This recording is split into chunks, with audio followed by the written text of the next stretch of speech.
उत्तर प्रदेश की राज्यपाल आनंदीबेन पटेल आज गाजियाबाद में रहेंगी। वे यहां 6 कार्यक्रमों में शिरकत करेंगी। राज्यपाल के दौरे के मद्देनजर शनिवार को डीएम राकेश कुमार सिंह ने एसएसपी पवन कुमार, नगर आयुक्त महेंद्र सिंह तंवर और अन्य विभागों के अधिकारियों के साथ तैयारियों के संबंध में बैठक ली। जिलाधिकारी राकेश कुमार सिंह ने बताया कि राज्यपाल के दौरे के मद्देनजर सभी तैयारियां पूरी कर ली गई है। रविवार सुबह करीब 11 बजे वो हेलीकॉप्टर से सीआईएसएफ परिसर में उतरेगी और यहां से सड़क मार्ग से 11:30 बजे आईटीएस मोहन नगर में पहुंचकर 4 कार्यक्रमों में शिरकत करेंगी। 181 आंगनबाड़ी केंद्रों को गोद लिया जाएगा और 81 में विभिन्न विश्वविद्यालय और 100 को प्रशासन को विभिन्न औद्योगिक संस्थाओं से कारपोरेट सोशल रिस्पॉन्सिबिलिटी के तहत सुविधाएं विकसित कराई जाएगी। तो कार्यक्रम में राज्यपाल 10 आंगनबाड़ी कार्यकर्तियों को भी प्री स्कूल किट देंगी और इसके अलावा गर्भवती महिलाओं की गोद भराई का आयोजन भी होगा। इसके बाद राज्यपाल टीबी ग्रस्त बच्चों को गोद लेने वाली संस्थाओं को भी सम्मानित करेंगे।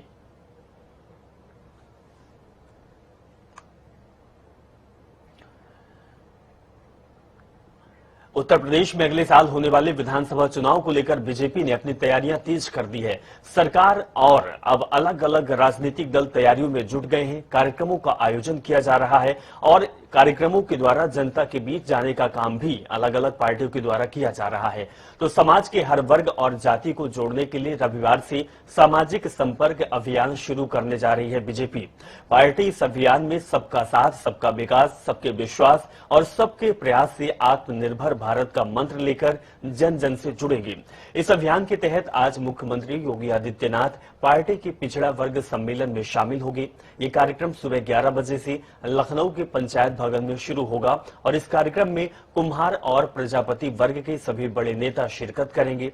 मुख्यमंत्री योगी आदित्यनाथ इस सम्मेलन को संबोधित करते हुए प्रदेश से लेकर केंद्र सरकार और संगठन में पिछड़े वर्ग को मिली भागीदारी के साथ सरकार की उपलब्धियों को भी गिनाएंगे। वहीं उत्तराखंड के मुख्यमंत्री पुष्कर सिंह धामी ने शनिवार को उत्तर प्रदेश के अयोध्या में राम जन्मभूमि का दौरा किया और अपने राज्य की भलाई के लिए प्रार्थना की। अयोध्या में राम मंदिर निर्माण का रास्ता साफ होने के बाद धामी उत्तराखंड के ऐसे पहले मुख्यमंत्री हैं जो अयोध्या में रामलला और हनुमानगढ़ी के दर्शन करने पहुंचे। उन्होंने संतों का आशीर्वाद लेने के अलावा राम मंदिर निर्माण कार्य की प्रगति का भी निरीक्षण किया। धामी 2 दिवसीय अयोध्या दौरे पर हैं और इससे पहले पत्रकारों से बातचीत करते हुए पुष्कर सिंह धामी ने कहा कि उन्होंने लखनऊ विश्वविद्यालय में पढ़ाई की थी और अपने छात्र जीवन के दौरान वे कई बार अयोध्या आए थे। हालांकि उत्तराखंड के मुख्य सेवक के रूप में वे उनकी पहली यात्रा है। बीएस लाठी हमारे संवाददाता अयोध्या से जुड़े हुए, उनके पास चलते हैं। बीएस लाठी, आज पुष्कर सिंह धामी का दूसरा दिन है, अयोध्या दौरे पर है। इससे पहले भी तस्वीर हम दर्शकों को दिखाए हैं कि रामलला के दर्शन किए हैं और कार्यक्रमों में हिस्सा भी सीएम धामी लिए हैं। आज धामी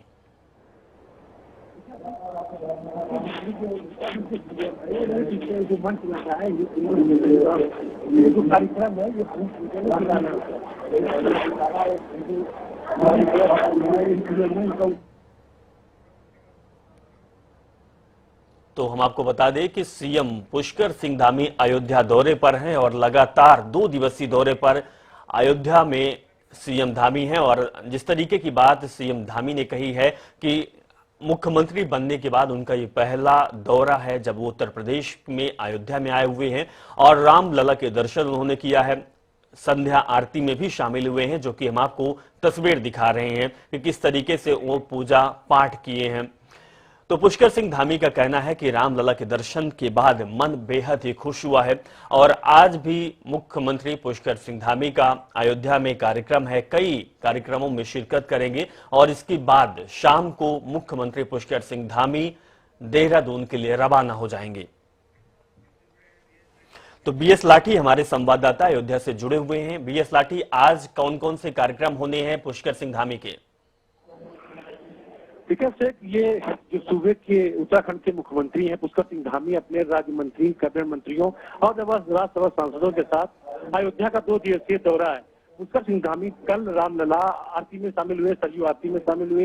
ये दिल्ली सेवा धाम द्वारा आयोजित कार्यक्रम है। यहाँ जो उनका कार्यक्रम है भूमि पूजन है। भूमि पूजन में दिल्ली के जो तमाम हिंदू धाम के जो कार्यकर्ता हैं उनके कार्यक्रम में पुष्कर सिंह धामी अयोध्या उनका 11 बजे भूमि पूजन का कार्यक्रम है। ये मंच है, मंच से उद्बोधन कर रहे हैं।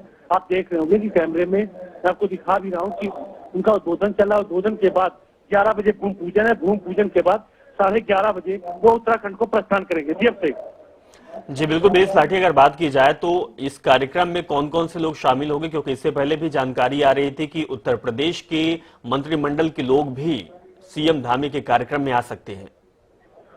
देखिए, जो अगर बात की जाए मंत्रिमंडल की, तो उनके जो राज्य मंत्री हैं या राज्यसभा सांसद हैं, श्यामलाल गुप्ता जी हैं, रामलोक बलदेव जी हैं, यहाँ के जो संघीय सेवा समाज के उत्तराखंड के तमाम मंत्रिमंडल के साथ राज्यसभा सांसद हैं। और जो यूपी के, अगर बात की जाए यूपी के जो चलिए, बहुत बहुत शुक्रिया बीएस लाठी तमाम जानकारी साझा करने के लिए। तो तस्वीर भी हम आपको दिखा रहे हैं, उत्तराखंड के मुख्यमंत्री अयोध्या पहुंचे हुए हैं और रामलला के दर्शन के बाद शाम आरती में भी शामिल हुए हैं, जो कि तस्वीर आपकी टीवी स्क्रीन पर है।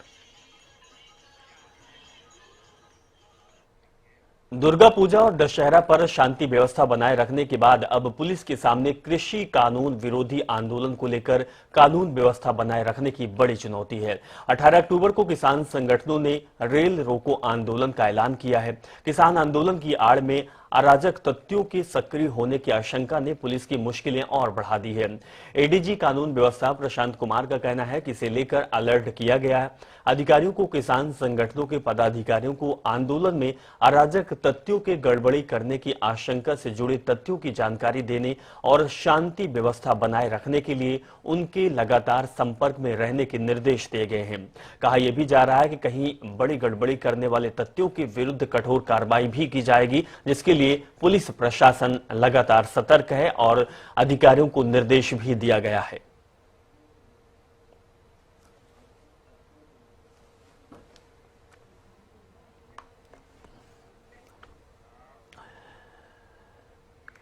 वहीं अमरोहा के जोया रोड स्थित जोई के मैदान में आज भारतीय किसान यूनियन टिकैत गुट की किसान महापंचायत होगी। हजारों किसानों के बीच राकेश टिकैत हुंकार भरेंगे। महापंचायत में मंडल भर के 1 लाख से अधिक किसानों के शामिल होने का दावा किया जा रहा। भारतीय किसान यूनियन के नेताओं ने महापंचायत स्थल का जायजा लिया। सुरक्षा व्यवस्था को लेकर जिला प्रशासन सतर्क हो गया। बड़ी संख्या में पुलिस और पीएसी तैनात की गई। किसान संयुक्त मोर्चा के आह्वान पर भारतीय किसान यूनियन के टिकैत गुट के किसान महापंचायत जोया रोड स्थित जोई के मैदान में इस महापंचायत का आयोजन किया गया है। इसके लिए मैदान में 150 फीट चौड़ा और 400 फीट लंबा पंडाल तैयार किया गया है। आपको ये भी बताते चले कि दोपहर करीब 12 बजे किसान नेता राकेश टिकैत और प्रदेश अध्यक्ष राजवीर सिंह जादौन मैदान में पहुंचेंगे। उधर किसान महापंचायत को लेकर प्रशासन सतर्क हो गया है। एसपी पूनम ने बताया है कि सुरक्षा के लिहाज से 1000 पुलिस कर्मियों की ड्यूटी लगाई गई है। महेंद्र सिंह अमरोहा से हमारे संवाददाता जुड़े हुए हैं, उनके पास चलते हैं और जानते हैं कि आज जिस तरीके से किसान महापंचायत का आयोजन किया गया है, कितना कारगर हो सकता है ये किसान महापंचायत और क्या कुछ कार्यक्रम रहेगा इस महापंचायत में? मैं आपको बता दूं 12 बजे के लगभग यहाँ जो किसान नेता है राकेश टिकैत वो पहुंचेंगे अमरोहा में। लेकिन अगर उसी की बात की जाए तो यहाँ पे जो बरसात है वो सुबह से रुकने का नाम नहीं ले रही है। तो लगातार जो है यहाँ बारिश हो रही है, जिसे लेकर आपने देखा कि अभी जो है कुर्सियों को लेकर जो किसान यहाँ पहुंचे हुए थे, कुछ जो व्यवस्था में जुड़े हुए थे, लगे हुए थे, वो कहीं ना कहीं कुर्सियों के सहारे से जो है अपने आप को बारिश के इस बरसात से जो बचाने की कोशिश कर रहे हैं। और यही अगर सुरक्षा की दृष्टि से बात की जाए तो कई थानों की यहाँ जो पुलिस है वो मौजूद की गई है, क्योंकि लखीमपुर जो खेरी कांड हुआ है तब से कहीं ना कहीं प्रशासन जो है वो एक अलर्ट मूड में जो नजर आ रहा है। इसी को लेकर आज 12 बजे किसान नेता जो राकेश टिकैत पहुंचेंगे, उनके साथ में दानवीर रहेंगे और उनके साथ में कोई अन्य नेता जो किसानों के बड़े नेता हैं वो भी पहुंचेंगे। लेकिन देखने वाली बात यह है कि जब सुबह से बरसात हो रही है लगातार, तो क्या ये महापंचायत जो है होगी या फिर यही ये रद्द होने की संभावना इसकी लग रही है, क्योंकि लगातार जो बारिश है वो जो थमने का नाम नहीं ले रही है। जी महेंद्र, जिस तरीके की तस्वीर भी हम दर्शकों को दिखा रहे हैं कि अभी जहां पर पंडाल सजाया गया है, कार्यक्रम होना है, वहां पर बारिश है।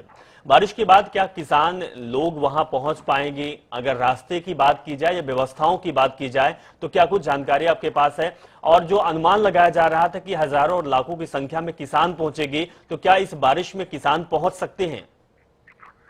जी मैं आपको बता दूं, जैसे ये महापंचायत होती है तो उसमें कहीं ना कहीं सुबह से ही महापंचायत में लोग पहुंचने लगते हैं, लेकिन बरसात की वजह से यहाँ पे लगभग जो समय है वो फिर भी 10-11 के बीच तक जो है बहुत सारी जनसंख्या पहुंचने वाली थी। लेकिन अभी तक यहाँ अगर किसानों की बात करें तो यहाँ पे जो किसान है मुश्किल से जो व्यवस्था में जुटे हुए हैं वही नजर आ रहे हैं, 2-4 वो भी जो है अपने आप को कहीं ना कहीं बारिश से बचाते नजर आ रहे हैं। चलिए महेंद्र, बहुत बहुत शुक्रिया तमाम जानकारी साझा करने के लिए। तस्वीर में हम दिखा रहे थे कि लोग कहीं न कहीं बारिश की वजह से परेशान हैं। अगले खबर का रुख करते हैं। मनीष गुप्ता हत्याकांड के 6वें आरोपी दरोगा विजय यादव को कैंट पुलिस ने 16 अक्टूबर की दोपहर रेलवे म्यूजियम के पास से गिरफ्तार कर लिया है। जौनपुर जिले के रहने वाले विजय पर 1 लाख रुपए का इनाम था। वे कोर्ट में सरेंडर करने गोरखपुर आया था और 10 अक्टूबर को पुलिस ने मुख्य आरोपित इंस्पेक्टर जगत नारायण सिंह और दरोगा अक्षय मिश्रा को गिरफ्तार किया था। 12 अक्टूबर को दरोगा राहुल दुबे और आरक्षी प्रशांत पकड़े गए। 13 को मुख्य आरक्षी कमलेश यादव पकड़ा गया। जौनपुर जिले की बख्शा थाना क्षेत्र के स्थित चितौड़ी गांव का रहने वाला दरोगा विजय यादव फरार चल रहा था। उसे पकड़ने के लिए क्राइम ब्रांच, रामगढ़ताल पुलिस के साथ ही एसआईटी कानपुर की टीम गाजीपुर, जौनपुर, लखनऊ के साथ दोस्तों और रिश्तेदारों के घर में छापेमारी कर रही थी, लेकिन विजय यादव पकड़ से दूर था। शनिवार की दोपहर विजय सीजेएम कोर्ट में सरेंडर करने गोरखपुर पहुंचा था। सूचना पर पहुंचे कैंट थाना प्रभारी सुधीर सिंह ने घेराबंदी कर दबोच लिया है।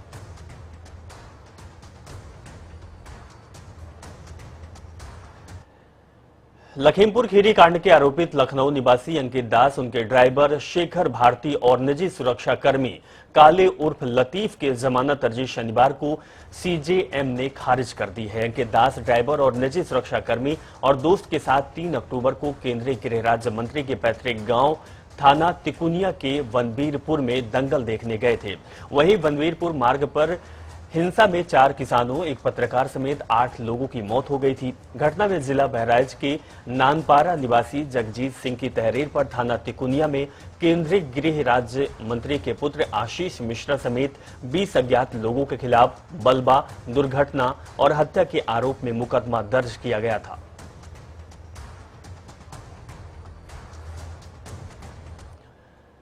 उत्तर प्रदेश में 2022 में होने वाले विधानसभा चुनाव को लेकर राजनीतिक दलों की हलचलें अब तेज होती जा रही है। तैयारियों के बीच में निर्वाचन आयोग भी अब मुस्तैद दिखाई दे रहा है। निर्वाचन आयोग ने उत्तर प्रदेश के विधानसभा चुनावों को लेकर निर्देश जारी कर दिया। इससे संभव है कि प्रदेश में 20 दिसंबर के बाद कभी भी आदर्श चुनाव आचार संहिता लागू हो जाएगी। उत्तर प्रदेश में योगी आदित्यनाथ सरकार का कार्यकाल भी 14 मई 2022 तक है। निर्वाचन आयोग ने उत्तर प्रदेश में किसी भी स्थान पर लंबे समय से तैनात अधिकारियों और कर्मचारियों को लेकर तत्काल हटाने के निर्देश भी जारी कर दिया है। तो आयोग के निर्देश पर अब एक ही जिले में 3 से 4 साल का कार्यकाल पूरा कर चुके अधिकारी और कर्मचारियों को हटाने की प्रक्रिया शीघ्र ही प्रारंभ की जाएगी। उत्तर प्रदेश के साथ ही निर्वाचन आयोग ने गोवा, मणिपुर, पंजाब और उत्तराखंड सरकार को भी निर्देश भेजा है।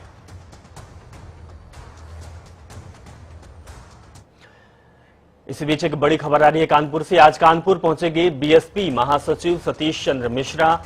वित्त विहीन शिक्षक और संघ सम्मेलन में शिरकत भी सतीश मिश्रा करेंगे। नकुल दुबे और ओम प्रकाश बागी भी साथ मौजूद रहेंगे। बिठूर विधानसभा क्षेत्र में आयोजित होगा ये सम्मेलन। न्योरी स्थित एक फार्म हाउस में आयोजित होगा सम्मेलन। तो बड़ी खबर हम आपको दिखा रहे हैं कानपुर से। कानपुर में आज बीएसपी के महासचिव सतीश चंद्र मिश्रा पहुंचेंगे और कार्यक्रम रखा गया है। सम्मेलन होगा और सम्मेलन में बीएसपी पार्टी के बड़े नेता भी शामिल होंगे और साथ में आम लोग भी इस कार्यक्रम में शिरकत करेंगे। कानपुर से हमारे संवाददाता अभिनव श्रीवास्तव जुड़े हुए हैं। अभिनव, आज बीएसपी का महासम्मेलन कानपुर में होना है, क्या कुछ रूपरेखा रहेगी इस कार्यक्रम की? देखिए, आपको बता दूं कि विधानसभा क्षेत्र में न्योरी एक गांव पड़ता है और यहीं पर वित्त विहीन शिक्षक संघ का सम्मेलन आयोजित किया गया है। इसी में जो बसपा के सतीश चंद्र मिश्रा ये शिरकत करने पहुंचेंगे और इनके साथ बसपा सरकार में ही मंत्री रहे नकुल दुबे भी मौजूद रहेंगे। क्योंकि वित्त विहीन शिक्षक संघ के जो नेता हैं ओम प्रकाश बागी, उनका साफ कहना है कि भाजपा सरकार में वित्त विहीन शिक्षकों की एक भी नहीं सुनी गई, इसलिए अब उन्होंने बसपा का दामन थामा है और अब बसपा ही के जो नेता हैं और बसपा के जो प्रतिनिधि हैं वो वित्त विहीन शिक्षकों की आवाज बनेंगे। इसलिए इस विधानसभा क्षेत्र में वित्त विहीन शिक्षक संघ का एक बड़ा सम्मेलन आयोजित किया गया है और इसी में बसपा के जो महासचिव हैं सतीश चंद्र मिश्रा, ये शिरकत करने पहुंच रहे हैं। अब तो अगर बात की जाए तो बीएसपी लगातार सक्रिय दिखाई दे रहे उत्तर प्रदेश में, चाहे वो ब्राह्मणों की बात करें, वो जातिगत वोट को इकट्ठा करने में बात की जाए, या फिर कर्मचारी शिक्षक लगातार इनकी आवाज को प्रमुख कर रहे हैं, उठाने में लगे हुए हैं बीएसपी के नेता। बिल्कुल, आपको बता दूं कि बीते एक महीने पहले भी कानपुर में ही तो वहीं अगली विधानसभा चुनाव के पहले सतीश चंद्र मिश्रा की आवाज बुलंद करने आ रहे हैं। लेकिन बात करी जाए अगर सक्रियता की, तो सक्रियता में जैसे अन्य पार्टियां कानपुर में सक्रिय हुई, उसमें कहीं ना कहीं बीएसपी का गणित विभाग था, जिसके चलते अब सतीश चंद्र मिश्रा को दूसरी रैली कानपुर में। चलिए, बहुत बहुत शुक्रिया तमाम जानकारी साझा करने के लिए। अब देवभूमि की खबरों का रुख करते हैं। उत्तराखंड के कैबिनेट मंत्री हरक सिंह रावत, विधायक उमेश शर्मा काऊ और नेता प्रतिपक्ष प्रीतम सिंह एक ही फ्लाइट से दिल्ली रवाना हुए हैं। इसके बाद उत्तराखंड के लेकर दिल्ली तक सियासी गलियारों में हलचल तेज हो गई है। शनिवार को कैबिनेट मंत्री हरक सिंह रावत और भाजपा विधायक उमेश शर्मा काऊ ने दिल्ली में भाजपा के राष्ट्रीय अध्यक्ष जेपी नड्डा से मुलाकात की। उनके दिल्ली दौरे के बाद उत्तराखंड की सियासत में और ज्यादा भूचाल आ गई है, या कहें कि गर्मा गई है। वहीं चर्चाएं हैं कि हरक सिंह रावत ने दिल्ली के केंद्रीय नेताओं से मुलाकात कर विधायक काऊ को मंत्री बनाए जाने की पैरवी की है। दूसरी ओर पिछले दिनों पूर्व कैबिनेट मंत्री यशपाल आर्य, उनके विधायक पुत्र संजीव आर्य की कांग्रेस में वापसी के बाद अब शनिवार को हरक सिंह, उमेश शर्मा काऊ और नेता प्रतिपक्ष प्रीतम सिंह को एक साथ देख सियासी गलियारों में तमाम तरह की बातें तैर रही हैं। वह ये चर्चा ये भी है कि भाजपा का शीर्ष नेतृत्व हरक सिंह को अहम जिम्मेदारी सौंप सकता है।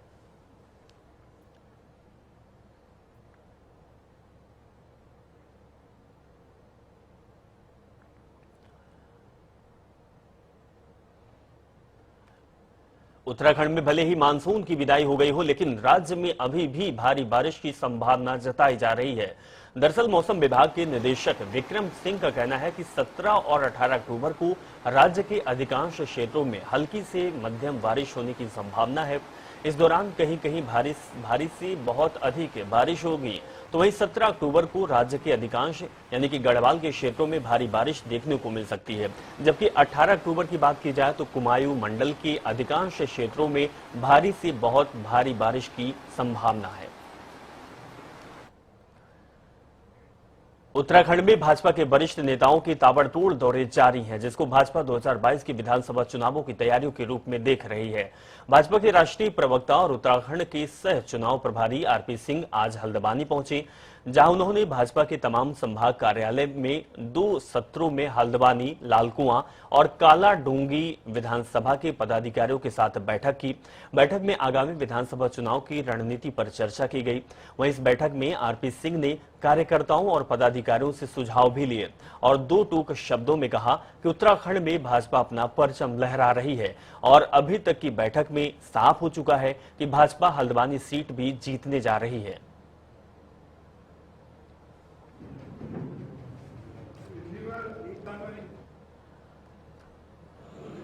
वो ये तय कर लें कि उनका मुख्यमंत्री का कैंडिडेट कौन है। जो अपने आप को मुख्यमंत्री का कैंडिडेट कह रहे हैं वो है या नहीं है। और दूसरा वो ये भी तय कर लें कि ये कौन सी वाली कांग्रेस है। ये कांग्रेस वो है जिसने देश की आज़ादी की लड़ाई लड़ने की अपनी सीना ठोकती है, या ये वो कांग्रेस है जो पाकिस्तान के साथ अपनी दोस्ती निभाती है। हरीश रावत जी ने थोड़े दिन पहले कहा था कि जनरल कमर चीमा बाजवा मेरा पंजाबी परा है। मुख्यमंत्री पुष्कर सिंह धामी अयोध्या दौरे पर हैं। अयोध्या से लौटने के बाद सीएम प्रेस कॉन्फ्रेंस करेंगे। मुख्यमंत्री प्रेस वार्ता में स्वास्थ्य विभाग में किए जा रहे बेहतर कामों की जहां जानकारी देंगे, वहीं कोविड-19 टीकाकरण अभियान को लेकर भी बड़ी जानकारी साझा कर सकते हैं। स्वास्थ्य मंत्री डॉक्टर धन सिंह रावत का कहना है कि उत्तराखंड में जल्द ही एयर एम्बुलेंस सेवा शुरू की जाएगी, जिसको लेकर मुख्यमंत्री जानकारी साझा करेंगे।